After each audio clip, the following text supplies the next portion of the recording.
America?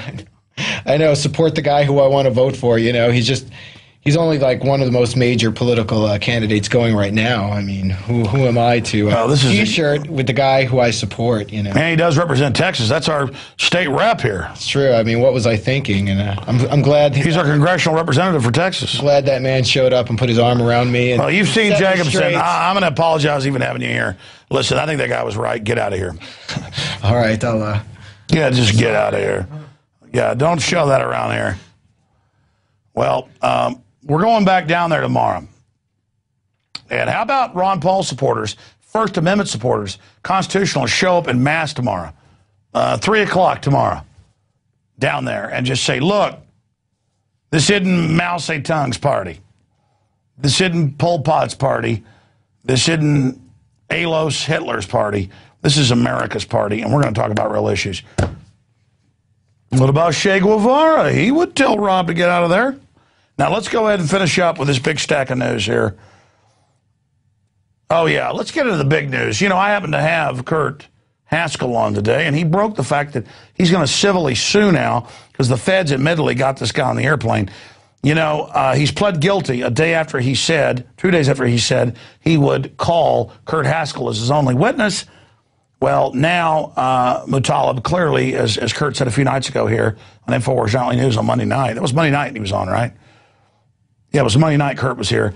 Kurt was his only witness, and that was being used as a bargaining chip because they didn't want the guy that saw the U.S. government get him on the plane there.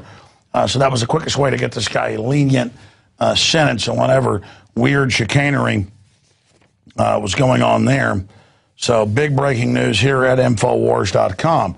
Now continuing, shifting gears in a similar area, right on time as Attorney General Holder got in trouble, the head of the FBI, of course, really appreciates the comic relief.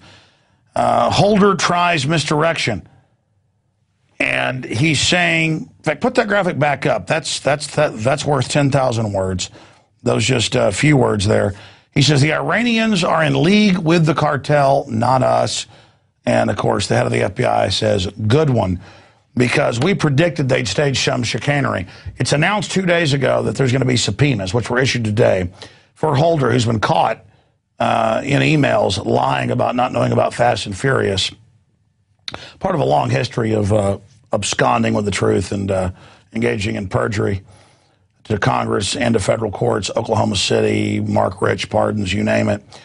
And so now they are exploiting the dubious terror case of a attack by Iran, and they admit with no proof that Iran was working with Mexican drug cartels to blow up the Saudi embassy and assassinate people in D.C. So see, they were shipping tens of thousands of guns into Mexico to the drug cartels to be their friend to keep their eye on Iran.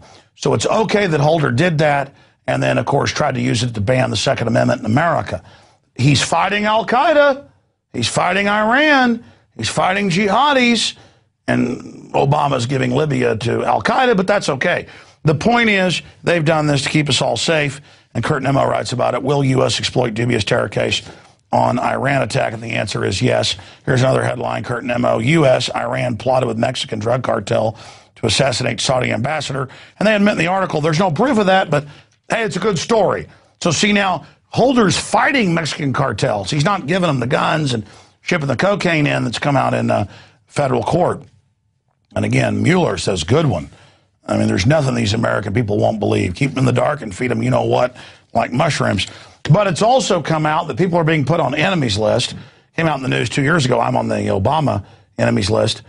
That people that major journalists that have, we have these articles up at Infowars.com that have sources inside the White House. It's come out the White House was running this. Say Hillary, the master of Oklahoma City, the master of Waco, the master of so much more, that she's part of that. And if you talk about her shipping guns into Mexico, that you're an enemy of the Republic. Now, finally, here we have a story dealing with lemonade stands. Because while the real criminals run around having a good time, in D.C., they're announcing 1-year jail sentences for people selling lemonade without a license. 10-cent cups of lemonade are facing a year in jail. I think that's totally reasonable. And they're getting an extra 180 days for refusing to a urine test. So, yeah, the government admits they ship thousands of guns to Sinaloa cartel and ship in drugs. That's totally reasonable. And I think it's reasonable these people go to jail for the rest of their lives for selling lemonade. That is freedom. And Herman Cain cares about us, and so does Obama, and so does Clinton, and so does Mitt Romney. So that's going on. We're going to go to break and come back with Lord Christopher Monckton on the important subject here at InfoWars Nightly News of the Enviro priest class creating their whole guilt trip and selling a police state in its name. Australia, Dillingpole has reported at the Telegraph, is committing suicide, and members of the Australian Parliament that criticize this are being drug off the stage. We're going to go to break and come back with Lord Christopher Monckton tonight. Stay with us. It's InfoWars Nightly News. If you believe in this information and want to support its viral spread, go to the InfoWars store at InfoWars.com. We've got the new G.I. Joe InfoWars T-shirts. We've got the incredible Pro Pure gravity-fed filters available at InfoWars.com in the store. We've got a new DVD, Scientists Under Attack, the Don't Tread on Me flag. We've got all sorts of different bumper stickers to help spread the rebellion virally. It's all there. Wristbands, citizen rule books in every order. Order online at InfoWars.com today. The water filters, the canteens. It's all there. InfoWars.com.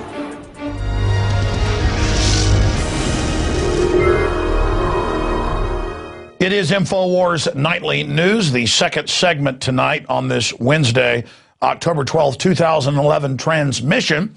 Yesterday on the radio, I was joined by Lord Christopher Monckton, inventor, researcher, journalist, top advisor to Margaret Thatcher, to discuss the incredible developments with the power grab going on in the Eurozone and the fact that former British Prime Minister John Major, the architect of the treaty that brought the UK in to that monstrosity without a vote, came out and basically decried it and said it was time for England to get out of it. And we'll talk to him a little bit about that at the end of the interview. But the main reason he's here to join us tonight is to break down the latest developments on what really is the number one issue facing free humanity. That is the collectivists that are a fascist group that have repackaged tyranny in a velvet glove of environmental guilt tripping. They've been proven to be abject frauds, but they don't care. They move forward, and the front line battleground is Australia. Now, here in the U.S., they couldn't pass carbon taxes against select corporations, so Obama just did it through the EPA jackboots.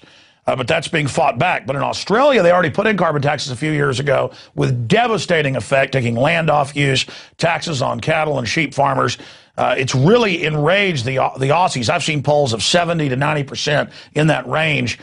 And you've seen governments come and go who support it. But just like with Cameron, continuing what Tony Blair and others did in the UK, it's the same story in Australia. Just like Mitt Romney supports the carbon tax and is the Republican frontrunner. There's no way to get rid of these people. They just keep coming back and back and back because it's a total global power grab tax scheme. And protesters did disrupt the question time after carbon bill passed the lower house. James Dillingpole, writing for the Telegraph in England, had the headline, Australia Commits Suicide. We talked to him on the radio today, so I thought we'd get Lord Monckton on about this and see if he agrees with Dillingpole's statement that it's Australia committing national suicide. And then I want to get to all the other developments with these people because they're losing battles, but they don't stop. This is like a zombie army wanting to seize power. Lord Monckton, thank you for coming on with us today. Well, it's a pleasure to be back, Alex, and so soon after yesterday. And of course, I quite understand this is an important moment where yet again, an extreme leftist, effectively a Marxist or fascist government, they're the same, whichever side of the coin you look, has rammed through the carbon tax it had long been talking about. And it did so by buying off a couple of the independents who might otherwise have stood out and done the right thing and would have become instant national heroes if they had. But they're set up for life financially now, so they don't care. It's a very shabby deal that's been done. And I expected this to happen, to be honest. I thought that they would get it through, and I think they'll get it through the Senate as well. This will become law. But Tony Abbott, the leader of the opposition, has finally found his voice. He had been just a little bit too quiet on this issue. And then finally, he has decided to speak out and say, whatever it takes, and this is a blood oath, he's put it that way, he is going to overturn this carbon tax, even if they do get it through both houses.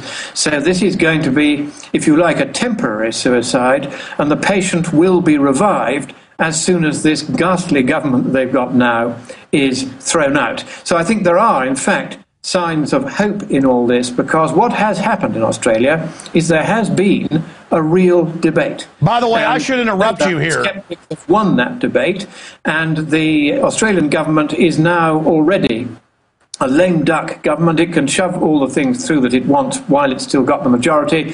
In a couple of years, it is going to go down, and really everybody knows this now, including itself. It's going to go down to a historic defeat, and all the bad measures it's taken, of which this is far and away the worst, will simply be undone by the incoming Liberal National Coalition. And Lord Monckton, just to interrupt, I should have prefaced in the introduction, you have had multiple trips to Australia. I know you have canvassed the country, speaking to crowds years ago of a few hundred. I've read thousands and thousands now everywhere you went, and that was evidenced. Your blitz through the countryside and cities was evidenced by the polls completely flipping. And the people recognizing the horror of warrantless home inspections, all of it. So I should have prefaced that you're a true expert on this Australian issue, because can you tell us how much time you've spent there and what you saw? Well, yes, I first was asked to go there in January, February of last year. And I went at the request of two retired engineers from Noosa, patriots, both of them, Kay Smith and John Smead, and they were absolutely determined that the other side of the case on the carbon tax should be fairly and squarely put by somebody who could command the headlines. And because the left like to attack me because I'm a peer and I'm an aristocrat and chinless wonder, if you like, I get publicity not because I seek it, but because they can't resist trying to tear me apart in public. And people watch this, and they therefore hear that there is another side of the message. So I went right round Australia, and you're quite right, thousands did turn out, to the absolute horror and bafflement of the political class and the media there, who had done their best to give it no coverage at all. And the second time I went out was just a couple of months ago. Again, going round Australia, again, huge crowds turning out everywhere. And that time they really organised a massive campaign to try to stop them letting me into the country, to try to have me banned at every venue I spoke at. They really tried to interfere. They sicked their so-called comedy team onto me from the Australian Broadcasting Corporation. They did all kinds of childish tricks. They rang me up at 6 in the morning and said, "Are you a member of the House of Lords?" I said, "Yes, but without the right to sit or vote." Then they got onto the House of Lords and said, "No, he hasn't got the right to sit or vote, therefore he isn't a member of the House of Lords, and we're going to write and tell him so." Huge kind of campaigns of personal vilification went on. But what was interesting was the reaction of the ordinary people who came to the meetings. They really wanted to hear the scientific and economic truth without any nonsense, and that's what I gave them. And in the end, for the first time ever, the National Press Club in Canberra decided to agree to allow a climate skeptic to give the other side of the argument. They'd never done this before. But finally they decided that they couldn't any longer refuse the other side their say. And so even though it was in the format of a debate, in which I was allowed to debate with somebody from the other side, nevertheless, for an hour on national television, rebroadcast 3 times, I was able to put across, in an organised fashion, the arguments for why there isn't a problem with the climate and why, even if there is, it would cost 10 times more to try to do anything about it than to pay for the relatively small amounts of damage that might arise if we don't. And that message went right around Australia, and they did some polling in both my trips. After my first trip, they found that in the month that I was there, opinion swung 10